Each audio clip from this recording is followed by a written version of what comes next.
¿Qué tal? ¿Cómo le va? Tenemos hoy un programa con temas diversos, desde los testigos de Jehová que van a estar compartiendo la mesa con nosotros. Vamos a hablar del tema educación con el gremio de los docentes estatales, AMSAFE, y vamos a abrir con la pata política. ¿Por qué se sigue discutiendo de política en Rosario después de las elecciones? Todavía falta para octubre. ¿Cómo le va? ¿Cómo le va? Bien, Sí, falta, ¿usted? efectivamente. Bueno, arrancamos con alguien que hace declaraciones políticas jugosas. Para los que nos gustan, ¿o no? Sí, sin lugar a dudas, y con alguien que fue protagonista de las últimas elecciones en los dos tramos. Jorge Guaso, ¿cómo le va? Concejal radical y quien fuera candidato en las últimas elecciones. ¿Qué tal? ¿Cómo le va? Un gusto estar con ustedes. Gracias siempre por invitarme. Bueno, montones de temas. Si quiere podemos arrancar con una evaluación de lo que fue la elección a gobernador, que dejó algunos sinsabores, algunas cosas buenas, otras para corregir, pero si quiere podemos arrancar con una evaluación de lo que pasó en la provincia de Santa Fe. Y hablando de demoras, tenemos lo de anoche de Tucumán, Sí, ¿no? tenemos la vergüenza de Tucumán.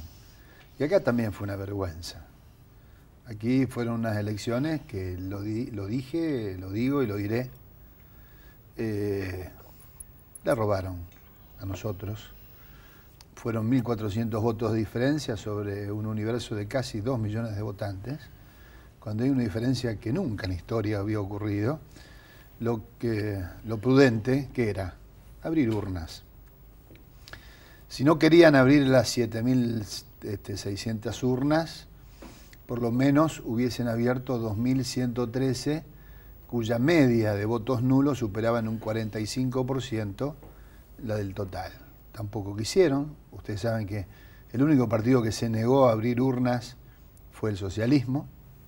Cuando uno tiene la cola limpia no tiene por qué esconder absolutamente nada. Si dicen, señores, es prudente ante tan escasa diferencia, que se fue achicando, porque usted recuerda que a las 8:30 de la noche de ese domingo ya Lifchich se había dado ganador cuando estaba escrutado apenas el 60% por 2.200 votos, cuando sinceramente no solamente faltaba mucho para dilucidar. En una elección donde el escrutinio también se paralizó en el 91% a las 11 de la noche hasta las 5:30 de la mañana, en donde llegó ahí hasta el 97,5%. Bueno, lamentablemente por eso yo creo que este es un gobernador, va a ser un gobernador legal pero ilegítimo, y así yo lo voy a mencionar siempre.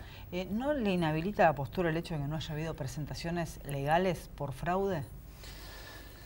Le voy a explicar por qué no. Primero porque estaban hechas, redactadas y... Pero no se presentaron. No, bueno, a ver, yo no las podía presentar porque había que ser apoderado del PRO. No tenía legitimación activa para presentarla. Por ejemplo, el recurso de inconstitucionalidad que estaba confeccionado por un abogado de Rosario contratado, prestigioso doctor Hernán Martínez. Doy nombre y apellido para que ustedes vean que todo lo que digo tiene respaldo. Y la denuncia penal por fraude, que no pude lograr tener el texto con la documentación, también había sido encargada a un abogado de Santa Fe, doctor Luis Gilbert, quien se había quedado toda la noche sin dormir para escribirla, cuando se tomó la decisión política a nivel nacional de no interponerlos por un análisis, supongo que habrá sido un análisis macropolítico de nivel nacional, la decisión fue de Macri, que superaba lo eminentemente provincial. Por lo tanto, este aspecto yo no puedo soslayarlo porque yo estaba en conocimiento. Además, yo imploré que me dejen hacer las presentaciones. Me imagino la forma. Pedí e imploré que yo no tenía ningún inconveniente, que prescindía de lo que era la organización de las elecciones y que yo me hacía cargo. Soy abogado, estaba en conocimiento de lo que ocurría.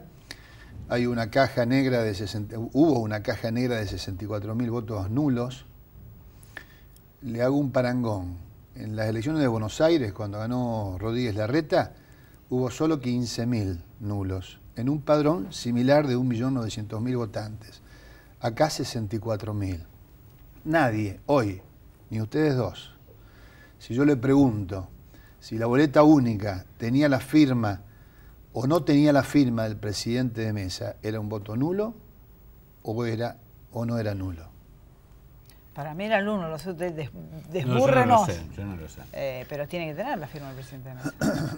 En principio sí la tiene que tener, pero sacó el Tribunal Electoral, que fue cómplice de todo de esto que yo denuncio, una resolución el 2 de junio, 6 días antes del inicio de las elecciones, que decía que eran de nulidad relativa y que podía ser subsanado con el acuerdo, escuche, con el acuerdo de las autoridades de mesa. No se vio en el mundo una cosa así. Como usted bien racionalmente contestó, o es nulo o no. Para mí, no. Para mí, sí. Pero dejar al arbitrio y al acuerdo, como decía esa resolución, que no conocía nadie, que si usted hoy llama a fiscales a ver si conocían de la existencia de esta resolución, van a decir, no, yo no tengo ni idea. ¿Por qué discuto esto? Porque estamos hablando de una diferencia de 1.400 votos. Sí. Un voto cada 4 mesas de diferencia. Un voto cada 4. Se abrieron solamente 500 urnas, solo 500 de las 7.600. Se achicó la diferencia de 2.200 a 1.400. Yo digo y decía, se abrían 1.000 más y se terminaba la diferencia. ¿Por qué se negó el socialismo permanentemente a la apertura de urnas?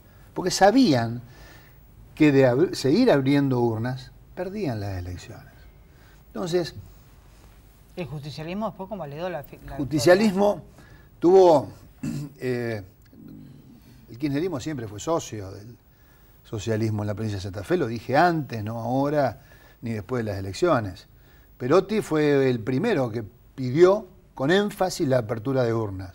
Al otro día lo llamó la presidenta, se fue a Buenos Aires, volvió y reconoció la derrota. Venían las nominaciones nacionales a los pocos días. Si, no me cabe duda, ni nunca tuve duda alguna de que, ¿qué dijo? Dejá que gane el socialismo. Preferimos al socialismo antes que gane Macri en la provincia de Santa Fe. Es decir, hubo lecturas nacionales en sentidos, en esa dirección y en ese sentido. Entonces vino y en vez de seguir insistiendo en la apertura de urna, reconoce la derrota, cuando debió continuar con lo que había dicho un día antes. 4 de los 5 postulantes a gobernador habían pedido apertura de urna. ¿Cuál es el drama? Si usted no tiene nada que esconder, ¿cuál es el problema de abrir por lo menos no las 7.600? ¿Sabe qué podía haber hecho? Una técnica de muestreo, como la que pidieron también en Buenos Aires. No abran las 7.600, es una técnica de muestreo. A ver, vamos a hablar 500 más, 1.000 más, con técnica de muestreo de distintos distritos de la provincia de Santa Fe. Tampoco. No quisieron abrir, a pesar de haber estado escrito en la petición, las 2.113, que superaba la media del nulo en un 50%. Tampoco. ¿Por qué no quiso? Algunos dicen no, porque no era legal. ¿A dónde? ¿En qué cabeza le entra que no era legal abrir urnas? Lo que establece la norma, también razonablemente, es que, ¿qué dice? Que las urnas se abren cuando hay diferencia entre los certificados. Pero eso porque, para evitar que en una elección donde hay el 20% de diferencia entre el primero y el segundo, a ninguno se le ocurre empezar a decir, bueno, abran urnas, como si abrir las urnas es... Claro. Pero cuando hay 1.400 votos de diferencia, nada. 1.400 votos, chicos, es nada. Esa es mi lectura. Andrés.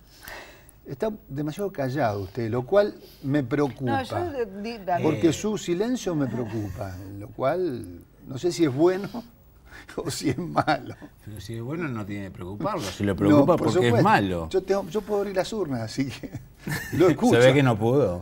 Bueno, y de acá en más, ¿cómo sigue la historia de Jorge Boazo?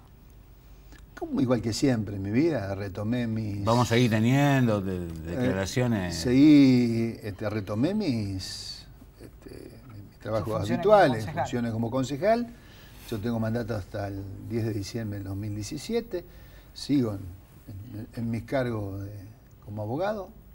Sigo trabajando en mi estudio, que tenía que cerrar eventualmente si ganaba la vicegobernación.